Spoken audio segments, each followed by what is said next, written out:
അപ്പോൾ ഫ്രണ്ട്സ്, ഞാൻ ഇന്ന് ശ്രീധരത്തിലേക്ക് പോവുകയാണ്.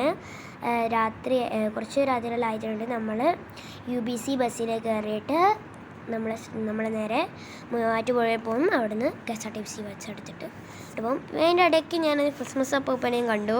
അവനെയും കുറച്ച് മുട്ടായി തന്നു.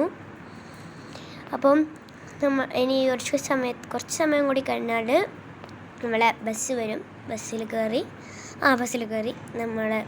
ഇപ്പോൾ നമ്മൾ നേരെ നമ്മൾ നാളെ രാവിലെ 6:15 നമ്മൾ ഏകദേശം മൂവാറ്റുപുഴയിലെത്തും. മൂവാറ്റുപുഴയിൽ നിന്ന് KSRTC ബസ് എടുത്തിട്ട് കൂത്താട്ടുകുളം പോയി അവിടെ നിന്ന് ഓട്ടോറിക്ഷയ്ക്ക് നമ്മൾ ശ്രീധരത്തിലേക്ക് പോകും. അപ്പോൾ ഞാൻ ശ്രീധരത്തിലെത്തിയിട്ട് കാണിക്കാം. അപ്പോൾ നമ്മൾ ശ്രീധരത്തിലെത്തിയിട്ടുണ്ട്. ഇപ്പം ഇവിടെ നിന്ന് ഇനി ബ്രേക്ക്ഫാസ്റ്റ് കഴിക്കണം. ബ്രേക്ക്ഫാസ്റ്റ് കഴിച്ച് കഴിഞ്ഞിട്ട് അവിടെ ഒരു വലിയ ക്യാൻറ്റീൻ ഉണ്ട്. അവിടെ നിന്ന് നമ്മൾ ബ്രേക്ക്ഫാസ്റ്റ് കഴിക്കണം. ഓക്കെ, അപ്പോൾ ഇതാണ് അവിടുത്തെ ക്യാൻറ്റീൻ, വലിയതാണ്. അപ്പം ഇന്നത്തെ ഈ ഒരു ബ്ലോഗ് ഞാൻ ഇവിടെ വെച്ച് അവസാനിപ്പിക്കുകയാണ്. അടുത്ത ബ്ലോഗിൽ കാണാം. Tata, bye bye.